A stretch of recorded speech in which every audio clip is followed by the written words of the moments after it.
नमस्कार दोस्तों, स्वागत है आपका आज के मुख्य समाचार में। सबसे पहली बड़ी खबर में आपको बताएंगे, सपा और रालोद की संयुक्त रैली में उमड़ा जनसैलाब, भीड़ देखकर गदगद हुए अखिलेश। इसी के साथ दूसरी बड़ी खबर में जिक्र होगा कि आगरा में भिड़े भाजपा नेता, जबरदस्त पथराव में कई गाड़ियों के शीशे टूटे। तीसरी बड़ी खबर में आपको बताएंगे कि उत्तर प्रदेश चुनाव में भाजपा को हराएं, डीजल की कीमतों में और कमी आएगी। बघेल दोस्तों, हर एक खबर की गहराई में आपको ले जाएंगे, लेकिन दोस्तों खबर में आगे बढ़ने से पहले अगर आपको भी ऐसा लगता है कि 5 राज्यों के चुनाव में महंगाई का असर पड़ेगा और भाजपा का सुपड़ा साफ होगा, तो आप अभी इस वीडियो को लाइक कीजिए और इस लाल बटन को दबाकर चैनल को सब्सक्राइब करके घंटी बजाइए और कमेंट में लिखे जय हिंद। सपा और रालोद की संयुक्त रैली में उमड़ा जनसैलाब, भीड़ देखकर गदगद हुए अखिलेश। जी हाँ दोस्तों, उत्तर प्रदेश में विधानसभा चुनाव को लेकर आज समाजवादी पार्टी के मुखिया अखिलेश यादव और राष्ट्रीय लोकदल के राष्ट्रीय अध्यक्ष जयंत चौधरी ने महागठबंधन की संयुक्त रैली की। इस दौरान उमड़ी भीड़ को देखकर पार्टी नेताओं ने खुशी जाहिर की। अखिलेश ने रैली को सफल बताया है। उन्होंने जनता को संबोधित करते हुए कहा कि यह उमड़ा जनसैलाब बता रहा है कि आने वाले विधानसभा चुनाव में सपा की सरकार बनेगी। बता दें कि जब उत्तर प्रदेश में कांग्रेस का ही बोलबाला था, ऐसे में कांग्रेस की पकड़ को तोड़ने के लिए 1970 के दशक में किसान नेता चौधरी चरण सिंह ने जाटों और यादवों जैसी मध्यस्थ जातियों का गठबंधन बनाया था। इसका फायदा भी उन्हें 1974 के चुनाव में मिला और बहुजन क्रांति दल BKD 106 सीटें हासिल करके विधानसभा में दूसरे स्थान पर पहुंच गया था। 2002 के चुनाव के बाद वर्ष 2003 में एक बार फिर सपा और रालोद के बीच बने गठबंधन ने मुलायम सिंह यादव को मुख्यमंत्री बनवा दिया था। यह गठबंधन 2007 के चुनाव से पहले तक बना रहा, जबकि 2019 के लोकसभा चुनाव में सपा और रालोद के साथ गठबंधन में बहुजन समाज पार्टी भी शामिल हो गई थी। राजनीतिक विशेषज्ञों का मानना है कि 2022 के चुनाव के लिए किया गया यह गठबंधन खास तौर पर पश्चिमी उत्तर प्रदेश के चुनावों को काफी प्रभावित करने वाला होगा। इस क्षेत्र में यादव, जाट और मुस्लिम की बहुलता है जो मिल जाने पर वोटों में परिवर्तित हो सकती है। चलते हैं अगली खबर की तरफ। आगरा में भिड़े भाजपा नेता, जबरदस्त पथराव में कई गाड़ियों के शीशे टूटे। जी हाँ दोस्तों, आगरा में मंगलवार को पूर्व कैबिनेट मंत्री भाजपा नेता अरिदमन सिंह की बाइक रैली के दौरान बवाल हो गया। पिनाहट में पूर्व मंत्री और पूर्व ब्लॉक प्रमुख सुग्रीव सिंह चौहान के समर्थक आपस में भिड़ गए। दोनों एक दूसरे पर आरोप लगा रहे हैं। पथराव और गाड़ियों में तोड़फोड़ से अफरा तफरी मच गई। पथराव में कई लोग घायल हो गए हैं। सूचना पर सकिल की फोर्स मौके पर पहुंच गई है। बताया जा रहा है कि बाह से पूर्व विधायक और पूर्व कैबिनेट मंत्री अरिदमन सिंह ने मंगलवार को पिनाहट में बाइक रैली का आयोजन किया था। दोपहर करीब 1 बजे नदगांवा रोड पर गोलस वाटिका के पास से बाइक रैली की शुरुआत की जानी थी। इसी दौरान पूर्व ब्लॉक प्रमुख सुग्रीव सिंह के समर्थकों की गाड़ियां वहां से निकल रही थी। पूर्व मंत्री के समर्थकों ने गाड़ियों को रोक लिया, उन्हें वहां से निकलने नहीं दिया। इस पर दोनों पक्षों के बीच कहासुनी हो गई। पूर्व मंत्री के समर्थकों ने गाड़ियों में बैठे पूर्व ब्लॉक प्रमुख के समर्थकों के साथ मारपीट कर दी और गाड़ियों पर पथराव कर दिया। इससे भगदड़ की स्थिति बन गई। पूर्व ब्लॉक प्रमुख सुग्रीव सिंह का कहना है कि उनके समर्थकों की गाड़ियों में तोड़फोड़ की गई। करीब आधा दर्जन गाड़ियों के शीशे तोड़ दिए गए। लोगों को जान बचाकर भागना पड़ा। पथराव में कई लोगों को चोटें आई हैं। वहीं पूर्व मंत्री के समर्थकों का आरोप है कि बाइक रैली में व्यवधान डालने के लिए यह लोग गाड़ियों को खड़ी कर हूटर बजा रहे थे। मना करने पर लड़ने पर उतारू हो गए। बवाल की सूचना पर बाह सकिल की फोर्स मौके पर पहुंच गई। SP पूर्वी शिवराम सिंह यादव का कहना है कि पूर्व मंत्री अरिदमन सिंह और पूर्व ब्लॉक प्रमुख सुग्रीव सिंह के समर्थकों के बीच झगड़े की सूचना मिली है। झगड़ा किस कारण हुआ यह अभी पता नहीं चला है। बता दें कि पूर्व मंत्री अरिदमन सिंह बाह से विधायक रह चुके हैं। वर्तमान में उनकी पत्नी पक्षालिका सिंह बाह से विधायक हैं। वहीं पूर्व ब्लॉक प्रमुख सुग्रीव सिंह भी भाजपा नेता है। पिछले दिनों उन्होंने पिनाहट में सभा का आयोजन किया था, जिसमें MLC AK शर्मा आए थे। चलते हैं अगली खबर की तरफ। उत्तर प्रदेश चुनाव में भाजपा को हराएं, डीजल की कीमतों में और कमी आएगी। बघेल जी हाँ दोस्तों, छत्तीसगढ़ के मुख्यमंत्री भूपेश बघेल ने मंगलवार को दावा किया कि भाजपा सरकार ने कुछ राज्यों में उपचुनाव हारने के बाद डीजल की कीमत में कटौती की थी। बघेल ने किसानों से संबोधित करते हुए कहा, उत्तर प्रदेश में आगामी विधानसभा चुनाव में भाजपा को हराएं, डीजल की कीमत में और कमी आएगी। छत्तीसगढ़ के मुख्यमंत्री ने बस्ती जिले की भानपुर तहसील के रुधौली विधानसभा क्षेत्र में बैरवा मंदिर के पास कांग्रेस द्वारा आयोजित किसान सम्मेलन को संबोधित करते हुए कहा, भाजपा के चुनाव हारने के बाद डीजल के दाम में 10 रुपए प्रति लीटर की कमी की गई थी। उत्तर प्रदेश में आगामी विधानसभा चुनाव में भाजपा को हराएं, डीजल की कीमत में और कमी आएगी। वहीं भूपेश बघेल ने वाराणसी में संवाददाताओं से कहा कि देश में गुजरात मॉडल पूरी तरह नाकाम है, इसलिए छत्तीसगढ़ मॉडल की बात हर तरफ हो रही है। उन्होंने आरोप लगाया कि उत्तर प्रदेश में भाजपा सरकार से किसान, युवा, व्यापारी, छात्र, महिलाएं सभी त्रस्त हैं। भाजपा सरकार के पास प्रदेश के विकास के लिए कोई सोच नहीं है। बघेल ने बस्ती में किसानों से कहा कि संपर्क सरकार के कार्यकाल में जब 60 रुपए में डीजल तथा 400 रुपए में गैस सिलेंडर मिल रहा था तो भाजपा तथा स्मृति ईरानी सदन से सड़क तक विरोध कर रहे थे, जबकि आज तो डीजल पेट्रोल शतक पार कर गया है। उन्होंने कहा, छत्तीसगढ़ में जैसे ही मैं सरकार में आया, हजारों किसानों का सैकड़ों करोड़ रुपए का कर्ज माफ कर दिया गया। 2500 रुपए प्रति क्विंटल में धान गेहूं किसानों से खरीदा गया। यह कांग्रेस है जो कहती है वही करती है। मुख्यमंत्री बघेल ने प्रदेश के मुख्यमंत्री योगी आदित्यनाथ पर निशाना साधते हुए कहा कि वो गाय को गुड़ खिलाकर फोटो छपवा रहे हैं, जबकि योगीराज में मवेशी सड़कों और खेतों में रहते हैं। किसानों को अपने खेत बचाना मुश्किल हो रहा है। चलते हैं अगली खबर की तरफ। एक बार फिर कोरोना का खौफ। लखनऊ में 5 जनवरी तक लागू की गई धारा 144 गाइडलाइंस जारी। जी हां दोस्तों, उत्तर प्रदेश की राजधानी लखनऊ में धारा 144 लागू कर दी गई है। कोरोना महामारी को ध्यान में रखते हुए ये फैसला लिया गया है, जिसमें नए साल का जश्न, आगामी पर्व और त्योहार, परीक्षा पर विशेष सतर्कता बरती जाएगी। साथ ही भारतीय किसान संगठनों एवं विभिन्न प्रदर्शनकारियों द्वारा प्रस्तावित धरना प्रदर्शन के मद्देनजर प्रशासन ने ये फैसला लिया है। इसके ही साथ आदेश में ये भी कहा गया है कि बिना मास्क के घूमने और सार्वजनिक स्थलों पर थूकने पर विधिक कार्रवाई के तहत जुर्माना वसूलने के भी निर्देश जारी हुए हैं।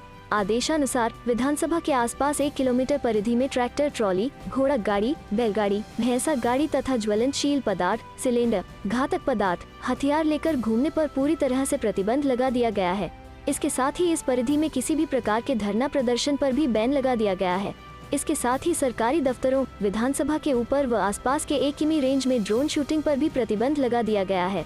वहीं शादी समारोह व अन्य आयोजनों में लोगों की उपस्थिति पर भी आदेश जारी हुआ है। बंद स्थानों पर कोविड प्रोटोकॉल के साथ अधिकतम 100 लोगों को ही अनुमति है।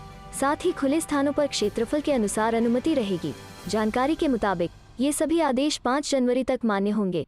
वहीं कोरोना मद्देनजर कमिश्नरेट में चिन्हित हॉटस्पॉट क्षेत्रों में आम लोगों का आना जाना पूरी तरह प्रतिबंधित रहेगा।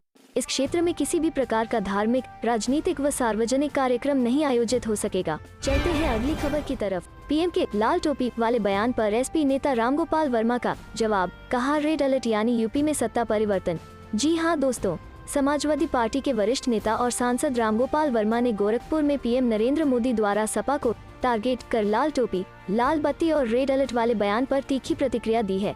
एनडीटीवी से बातचीत में रामगोपाल ने कहा, रेड अलर्ट का मतलब है कि उत्तर प्रदेश में सत्ता परिवर्तन होने वाला है। लाल टोपी का मतलब होता है इनकलाब और इनकलाब का मतलब होता है परिवर्तन। लाल टोपी का मतलब है उत्तर प्रदेश से योगी का बेदखल होना। गोरखपुर में एम्स और खाद कारखाने का लोकार्पण करते हुए पीएम मोदी ने मंच से ही समाजवादी पार्टी पर निशाना साधा था। उन्होंने कहा था, आज पूरा यूपी भली भांति जानता है कि लाल टोपी वालों को लाल बत्ती से मतलब रहा है, आपकी दुख तकलीफों से नहीं। लाल टोपी वालों को सत्ता चाहिए, घोटालों के लिए, अपनी तिजोरी भरने के लिए, अवैध कब्जों के लिए, माफियाओं को खुली छूट देने के लिए। लाल टोपी वालों को सरकार बनानी है, आतंकवादियों पर मेहरबानी दिखाने के लिए, आतंकियों को जेल से छुड़ाने के लिए। इसलिए याद रखिए, लाल टोपी वाले यूपी के लिए रेड अलर्ट हैं, यानी कि खतरे की घंटी। पीएम ने यह भी कहा था कि पहले की 2 सरकारों ने 10 साल में जितना भुगतान गन्ना किसानों को किया था, लगभग उतना योगी जी की सरकार ने अपने 4.5 साल में किया है। उन्होंने कहा, मैं आज योगी जी सरकार की इस बात के लिए सराहना करूंगा कि उन्होंने गन्ना किसानों के लिए बीते सालों में अभूतपूर्व काम किया है। गन्ना किसानों के लिए लाभकारी मूल्य हाल में 350 रुपए तक बढ़ाया गया है। गौरतलब है कि आबादी के लिहाज से देश के सबसे बड़े राज्य यूपी में अगले वर्ष विधानसभा चुनाव होने हैं और इसके मद्देनजर तमाम पार्टियां एक दूसरे पर निशाना साधने का कोई मौका नहीं चूक रही हैं। चलते हैं अगली खबर की तरफ। यही है बीजेपी का विकास, नारियल फोड़ो तो सड़क टूट जाती है, अखिलेश यादव का तंज। जी हाँ दोस्तों, देश के किसान और नौजवान आज परेशान हैं और जिस तरह से आज के समय हालात बन रहे हैं उसे देखते हुए यूपी में बदलाव तय नजर आ रहा है। यह बात समाजवादी पार्टी के प्रमुख अखिलेश यादव ने एनडीटीवी के साथ विशेष बातचीत में कही। सपा प्रमुख अखिलेश और रालोद प्रमुख जयंत चौधरी ने गठजोड़ के बाद मेरठ में एक संयुक्त रैली के दौरान एनडीटीवी से बातचीत की। सपा प्रमुख ने कहा कि यूपी में आज हर कोई असुरक्षित महसूस कर रहा, नौजवानों की नौकरी छीनी जा रही है। यूपी की जनता विधानसभा चुनाव में बदलाव चाहती है। रालोद के साथ अपने गठबंधन के बारे में उन्होंने कहा कि यह बदलाव का गठबंधन है। सीएम योगी पर निशाना साधते हुए सपा प्रमुख ने कहा कि जो पलायन की बात कर रहे, वे खुद पलायन करके आए हैं। बातचीत के दौरान अखिलेश ने भारतीय जनता पार्टी बीजेपी के विकास के दावे पर तंज कसा। सपा प्रमुख ने कहा कि बीजेपी का विकास यह है कि नारियल फोड़ो तो सड़क टूट जाती है। गौरतलब है कि हाल ही में ऐसा वाकया हाल ही में पश्चिमी यूपी के बिजनौर में हुआ, जहां मुख्य अतिथि बीजेपी विधायक सुची मौसम चौधरी को नवनिर्मित सड़क का उद्घाटन करना था। सड़क को चालू करने के लिए उन्हें नारियल फोड़ना था। लेकिन सड़क पर नारियल को जब उन्होंने पटका तो नारियल तो नहीं फूटा मगर सड़क की गिट्टियां उछलकर दूर जा गिरी। नई सड़क का ऐसा हश्र देखकर वहां खड़े सारे नेता और जनता अवाक रह गई। हालांकि बाद में बीजेपी एमएलए ने कहा, दोषियों के खिलाफ कार्रवाई की जाएगी, उनके खिलाफ सख्त कार्रवाई होगी। डीएम ने मुझे इस बारे में आश्वस्त किया है। इस सवाल पर कि बीजेपी कहती है कि अब की 350 पार, अखिलेश ने कहा कि जो नाराजगी इस समय बीजेपी को लेकर किसानों और नौजवानों में है, हो सकता है कि 400 सीटें भी बीजेपी हार जाए। यादव ने सत्ताधारी पार्टी की राजनीति को नफरत की राजनीति करार दिया। यूपी के डिप्टी सीएम केशव प्रसाद मौर्य के पीएम से मिलने के लिए जाने और मथुरा को लेकर उनके केशव प्रसाद मौर्य के बयान पर अखिलेश ने कहा कि मौर्य को पीएम से तब मिलने जाना चाहिए था जब उनके नाम की तख्ती सीएम ने उखाड़ दी थी। यह पूछे जाने पर कि सपा गठबंधन के सत्ता में आने पर वे अपने आप को डिप्टी सीएम के तौर पर देख रहे हैं। रालोद के जयंत चौधरी ने कहा, मैंने इस कारण से सपा के साथ गठबंधन नहीं किया है। उन्होंने 70 लाख नौकरियों के वादे को पूरा करने में नाकामी को लेकर बीजेपी पर वार किया। उन्होंने कहा कि लोग हमारे साथ हैं। संयुक्त मोर्चे की अहम बैठक जारी, सरकार से नाराज किसान ले सकते हैं बड़ा फैसला। जी हां दोस्तों, किसान आंदोलन की अगली रणनीति को लेकर संयुक्त किसान मोर्चा की अहम बैठक जारी है। किसानों द्वारा गठित 5 सदस्यीय कमेटी को सरकार की ओर से बातचीत का कोई निमंत्रण नहीं मिला, जिसे लेकर किसानों में रोष है। ऐसे में कमेटी के सभी सदस्यों ने सिंघू बॉर्डर पर आपात बैठक की। कमेटी के सदस्यों ने सरकार के रवैये को शर्मनाक बताया है। किसान नेता डॉक्टर दर्शनपाल ने बयान देते हुए कहा है कि किसानों में बहुत ज्यादा गुस्सा है। उनका कहना दोबारा ट्रैक्टर मार्च किया जाए। सिंघू बॉर्डर पर बैठक के बाद पत्रकारों को कमेटी सदस्य युद्धवीर सिंह, गुरनाम चौनी, शिव कुमार कक्का व अशोक धावले ने कहा कि अभी तक उनके पास सरकार से बातचीत का कोई निमंत्रण नहीं आया है। ऐसे में अब आज हो रही बैठक में अहम निर्णय लिया जाएगा। चलते हैं अगली खबर की तरफ। राहुल गांधी ने लोकसभा में दी आंदोलन में मरे किसानों की सूची, कहा पंजाब में 500 को मिला मुआवजा। जी हां दोस्तों, कांग्रेस सांसद राहुल गांधी ने लोकसभा में भी कृषि आंदोलन के दौरान किसानों की मौत का मुद्दा उठाते हुए सरकार से उनके परिजनों को मुआवजा दिए जाने की मांग की है। कृषि कानूनों के खिलाफ आंदोलन के दौरान करीब 700 किसानों की मौत हुई थी। पीएम नरेंद्र मोदी ने देश और किसानों से माफी मांगी थी। उन्होंने स्वीकार किया है कि उनकी ओर से गलती की गई थी। राहुल गांधी ने लोकसभा में किसान आंदोलन पर बोलते हुए कहा, 30 नवंबर को कृषि मंत्री से पूछा गया था कि आंदोलन में कितने किसानों की मौत हुई थी। इसके जवाब में उन्होंने कहा था कि मेरे पास इस बारे में कोई आंकड़ा नहीं है। राहुल गांधी ने कहा कि यदि सरकार के पास कोई जानकारी नहीं है तो फिर हमसे लिस्ट ले ले। मैं सदन में आंदोलन के दौरान मरे किसानों की पूरी सूची रख रहा हूँ। राहुल गांधी ने कहा, पंजाब सरकार ने 400 किसानों के परिजनों को 5 लाख रुपए का मुआवजा दिया है। इसके अलावा 152 किसानों के परिजनों को सरकारी नौकरी भी दी गई है। मेरे पास पूरी सूची है। इसके अलावा हमने हरियाणा के भी 70 किसानों की सूची तैयार की है, लेकिन आपकी सरकार कहती है कि आपके पास मारे गए किसानों की सूची ही नहीं है।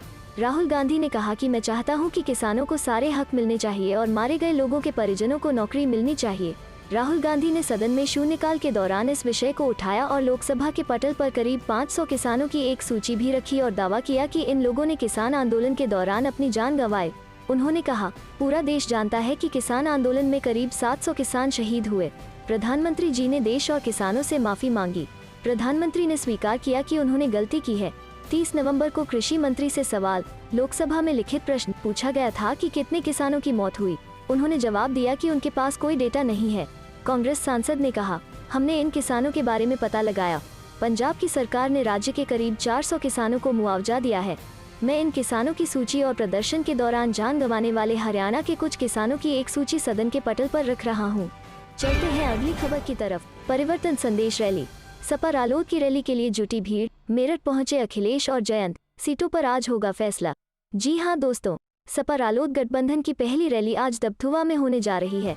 सपा के राष्ट्रीय अध्यक्ष अखिलेश यादव और रालोद के राष्ट्रीय अध्यक्ष चौधरी जयंत सिंह हेलीकॉप्टर से एक साथ पहुंचेंगे। रैली में भीड़ जुटाने के लिए दोनों दलों के पदाधिकारी कई दिन से जुटे हुए थे। आज सुबह से ही लोग रैली स्थल के लिए रवाना होना शुरू हो गए। वहीं रैली स्थल पर भारी संख्या में पुलिस फोर्स तैनात किया गया है। जयंत चौधरी और अखिलेश यादव का हेलीकॉप्टर 1:19 पर दबथुआ पहुंचा।